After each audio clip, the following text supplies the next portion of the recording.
So let's do an example here of finding the electric field due to a set of charges. And so we're going to start with kind of an easy sort of set right here and see how that works. And then the next example is going to be more complicated. So I'm going to start off with four charges. So I've got four charges here, and I'm going to put them on the corners of a square of length L, okay, and I'm going to say that L is equal to 25.2 centimeters, and I'm going to call this Q1, and this will be Q2, and Q3, and Q4. Okay, so I'm going to say that Q1 equals Q3. So that those two corners are equal to each other, and I'm going to say that they are both 17.7 microcoulombs. I'm going to say that Q2 in the lower left corner is minus 4.61 microcoulombs. And I'm going to say that Q4 in the upper right is going to be a positive 5.55 microcoulombs. Okay, and I want to know what is the direction and magnitude of the electric field right in the center of this. Okay, so you look at it and you say, okay, now for a point charge here, the electric field due to that point charge, that electric field is going to be KQ over R squared. Okay. So for our example right here, where we have Q1, Q2, Q3, Q4, R is going to be that distance right there. So I need to find R, because it's going to be the same R for all of these because it's a symmetric system. Now, if I pick some other spot, then, for example, if I had instead picked that spot, then this R and that R might be the same, that R and that R might be the same, but they might be different.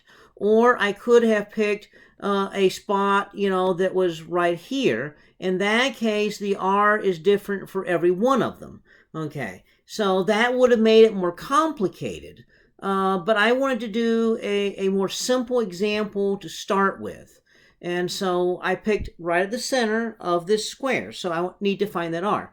Well, it's pretty straightforward, because if this is L, that's L over 2 right there. So you know that R, or rather, you know that L over 2 is equal to R times the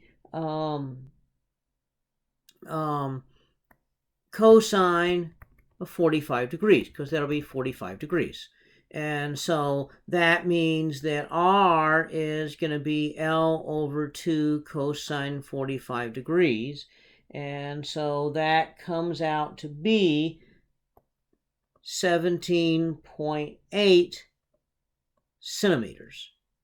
Okay, so now we've got R. So now we're ready to go. Okay, well, Q1 and Q3 are equal to each other. So Q1 equals Q3 is 17.7 microcoulombs. So Q1 has an electric field like that. Q3 has an electric field like that. Now, you remember from physics 1, what happens, because the electric field is a vector, so the electric field is a vector.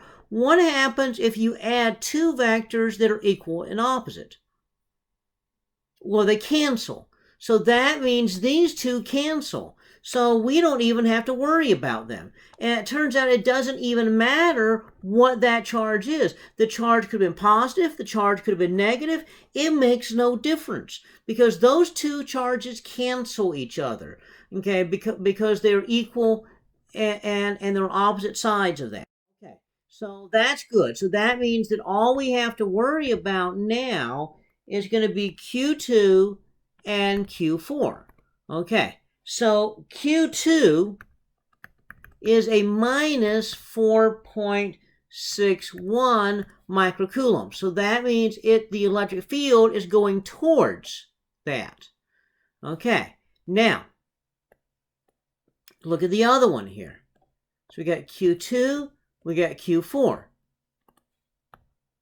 Q4 is a positive 5.55 microcoulombs. So that means it goes away from there. So notice both of these are exactly in the same direction. So what happens if you have two vectors that are in the same direction? Well, you just add the two. So that means that we can now say that for this system right here, okay, where we've got Q2, we got Q3, Q4, Q1. Those two cancel each other. And so all we need to do is we need to worry about these two both adding. They're both a distance r away. So that means that the electric field here is going to be equal to K Q2 over R squared plus K Q4 over R squared. Or make the math look a little bit easier, this is going to be K over R squared Q2 plus Q4. Now, what I did was I took absolute magnitudes of the Q's in order for this to work. Okay, so I took absolute magnitudes of the Q's because we're using the direction here to define define it. So that means that the electric field, okay, is going to be equal to 8.99 times 10 to the 9th Newton meter squared per Coulomb squared divided by 17.8 centimeters. So that's going to be 0.178 meters squared, okay, and times Q2 plus Q3. So that's going to be, again, absolute value of that. So 4.61 times 10 to the minus 6 coulombs plus 5.55 times 10 to the minus 6 coulombs. So the electric field, magnitude of the electric field is going to be 2.88 times 10 to the 6 newtons per coulomb. Except that's not the answer. I wanted the electric field vector because the electric field is a vector.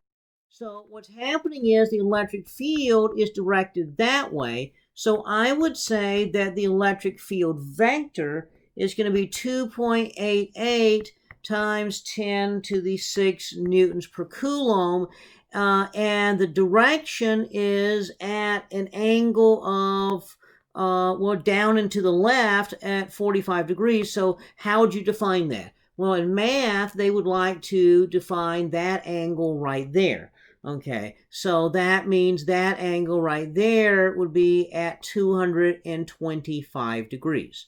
Okay, so now you can also say it's 45 degrees down from left or 45 degrees this way. I mean, I don't care how you do it. You just tell me it's pointed directly at Q2. That'd be an acceptable way of doing that. But in order for the answer to be a vector, you have to give both magnitude and direction. Again, think back to chapter 3 in Physics 1. So again, as I said before, Physics 2 is a continuation of Physics 1. So you have to remember all the things that you did back in Physics 1.